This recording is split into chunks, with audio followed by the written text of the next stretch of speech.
hubungan antara akidah, kemudian ibadah, kemudian muamalah, kemudian akhlak.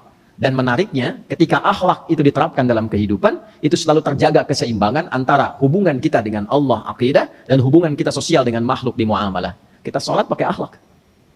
Ya, jangan dikira mendengar panggilan azan itu kan konfirmasi iman tuh. Quran surah ke-8, ayat kedua. Innamal mu'minuna alladzina idza dzukirallahu wajilat qulubuhum. Sungguh ciri orang beriman itu akan dikonfirmasi jika disebutkan nama Allah, ada konfirmasi getaran dalam hatinya.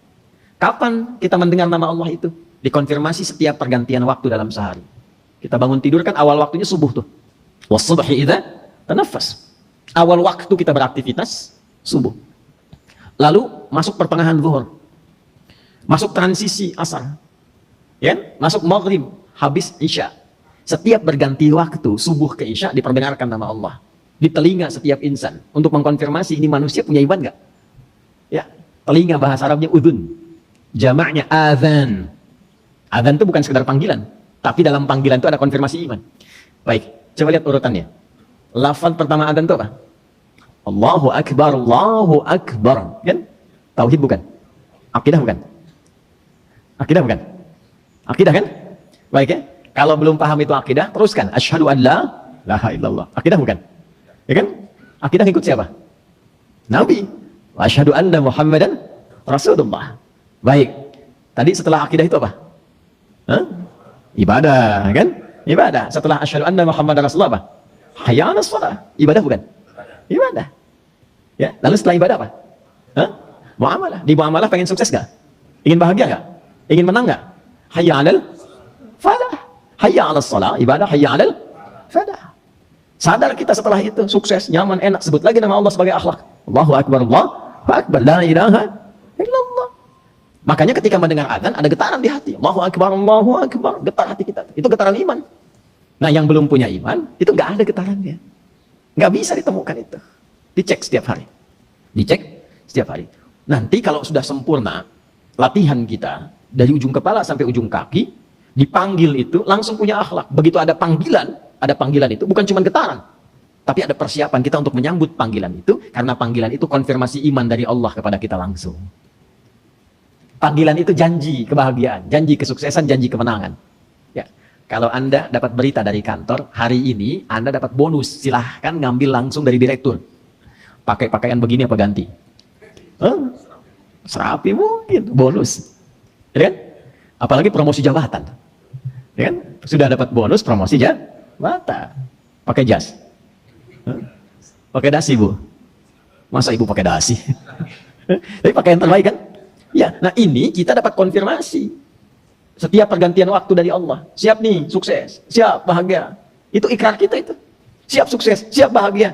Siap menghadap Allah. Ini ada jawaban. Ya, ada pemberian. Mana ada yang ngasih bonus 5 kali sehari? Allah ngasih bonus 5 kali sehari nih. Ada pemberian nih. Ada kemenangan, ada kebahagiaan. Dipanggil kita. Masa dunia saja, kalau sifatnya sementara, dipanggil persiapannya begitu nyata. Maka balik tanya Allah sama kita tuh. Turun Quran surah ke-7 Al-A'raf di ayat 31. Ya bani Adam khudhu zinatakum 'inda kulli masjid. Hei semua anak cucu Adam, kalau ada panggilan dari masjid itu, kenakan penampilan terbaikmu. Zinatakum, kenakan penampilan terbaikmu. Ya, Quran tidak menuntut kita untuk mewah, bukan. Tapi yang terbaik yang bisa kita persembahkan, datang. Dan itu menariknya sifat masjid. Jangankan yang telah beriman, yang belum beriman pun kadang ke masjid itu disesuaikan pakaiannya. Ya, kemarin di Dubai itu, John Statham itu sama istrinya kan datang tuh ke satu masjidnya. Kan penampilannya tuh langsung berubah. Iya kan? Ya. Ada Presiden Amerika dulu, Obama, dengan istrinya Michelle itu saat datang ke Istiqlal kan penampilannya berubah. Coba lihat, yang belum beriman masuk masjid itu penampilan bisa berubah. Masa yang beriman pakai kaos? Salat subuh pakai kaos Batman, udah tahu banyak jebakan. Salah sih tidak. Cuman yang 4 tadi nanti ada yang kurang. Akidah, ibadah, muamalah, apa akhlaknya dalam ibadah itu? Akhlaknya ketika terkoneksi dengan Allah dipakai enggak itu? Ya. Bapak komunikasi dengan atasan. Ya, lalu pola komunikasinya itu enggak nyaman untuk dilihat. Kira-kira misinya sukses tidak? Nah, kita ingin komunikasi dengan Allah, tapi penampilan tidak meyakinkan, sukses tidak? Syukurnya Allah masih punya sifat asy-syakur, maha menerima walaupun sedikit. Walaupun sedikit. Nah, ini penting untuk disampaikan. Karena sekarang ini stunting itu banyak.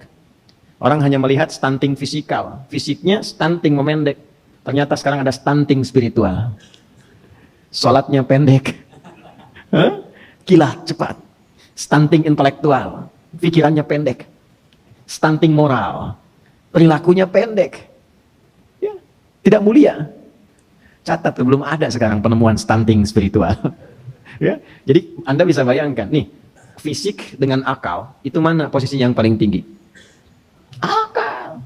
Karena fisik tanpa akal ini nggak bisa ngapa-ngapain, rendah, berat, capek. Ya, bahkan hewan itu tanpa akal. Karena itu banyak dikerjai. Ya, monyet lagi aktif dikandangin, ya. Singa sebuas-buasnya dikandangin tuh, karena nggak ada akal, kalah sama yang berakal. Burung terbang aja bisa ditangkap. Pakai apa? Pakai akal. Ya, dan akal itu yang memudahkan pekerjaan fisik. Semakin kuat akalnya, semakin ringan fisiknya. Ilmu itu kalau semakin tinggi, kerjaannya jadi ringan. Tapi pendapatan makin banyak. Ketika pendapat semakin baik, pendapatan semakin banyak. Kan gitu rumus intelektualnya kan? Nah, jadi kalau sekarang ada gerakan stunting itu mesti diperhatikan dan mesti diberikan solusinya pada aspek fisik, maka stunting intelektual itu harus lebih perhatiannya dibandingkan dengan fisik.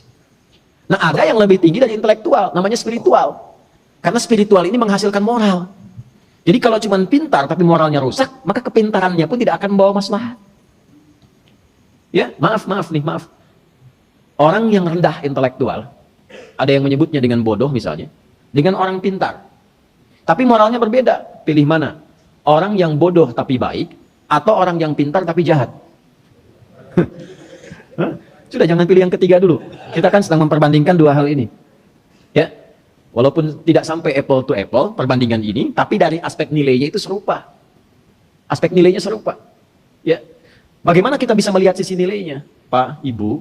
Orang bodoh tapi baik gitu. Kalaupun berbuat salah, salahnya muncul dengan kebodohannya. Jadi dampaknya, daya rusaknya itu nggak terlalu besar karena bodoh. Itu. Tapi kalau pintar dan dia jahat, itu merusaknya pasti berat. Karena pintar, kepintarannya digunakan untuk menipu. Ya, ada orang bodoh mau nyuri motor, tapi nggak tahu caranya. Karena nggak tahu, nggak jalan-jalan, dia paling dapat spionnya. Rusak habis. Ya. Tapi kalau orang pintar, sepersekian detik tak jalan itu. Semakin pintar, semakin banyak. Ya. Sapi itu tidak punya bakat korupsi. Sapi, karena nggak punya akal. Tidak punya akal. Karena itu makanannya tetap rumput. Silahkan kasih emas.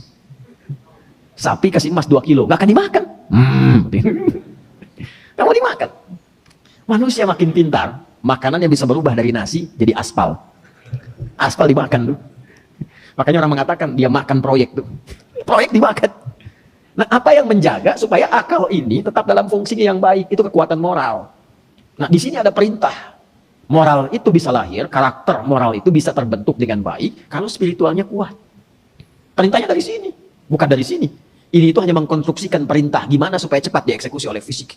Tapi perintahnya dari sini, dari nafas.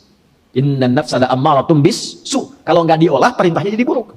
Semakin pintar akalnya dikonstruksikan oleh akal, semakin cepat dieksekusi. Jadi akal itu netral saja. Semakin ilmu banyak, semakin mudah mengkonstruksikan bagaimana yang dilakukan dengan cepat, bagaimana sistematis, tapi perintahnya dari sini.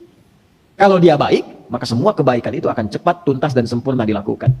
Maka sekarang, stunting spiritual itu, yang nanti menyebabkan stunting moral, itu harus lebih tinggi perhatiannya dibandingkan stunting intelektual, dibandingkan stunting fisikal. Bikin status tuh. Belum ada kan? Jadi kalau gerakan stunting fisikal itu banyak dicegah sekarang, nah stunting moral itu harus lebih banyak. Ya, wah ini fisiknya kecil. Iya, tapi saya nggak korupsi, Pak. Yang besar-besar itu yang korupsi. Misalnya, jawabannya gimana tuh? Maka kita berharap tinggi, pintar, dan baik. Nah, semua bagian tubuh, ujung kepala sampai kaki, kalau dilatih lewat akidah yang benar, ibadah yang benar, muamalahnya benar, akhlaknya benar, maka berubah jadi hamba Allah yang seutuhnya. Disayang tidak sama Allah? Pasti disayang. Ya, sifat kasih Allah yang menyayangi hamba di dunia disebut Rahman. Berubah kita jadi hamba yang disayang Allah. Hamba Allah itu di dunia satu atau banyak? Banyak. Maka hamba, abdun, jamaknya ibadun. Sifat Allah Rahman yang menyayangi hamba, maka wakat dengan nama hamba itu. Maka disebutlah ibadur Rahman. Kalau sudah jadi ibadur Rahman, itu ujung kepala sampai ujung kaki, sempurna karakteristiknya. Itulah yang dimaksudkan dalam surah Al-Furqan. Wa ibadur Rahmanil ladzina yamshuna 'alal ardi hauna. Wa idza khatabahumul jahiluna qalu salama. Dan seterusnya ayat. Sampai nanti ketemu Allah. Sampai bersyukur. Itu, hidup kita tuh itu aja.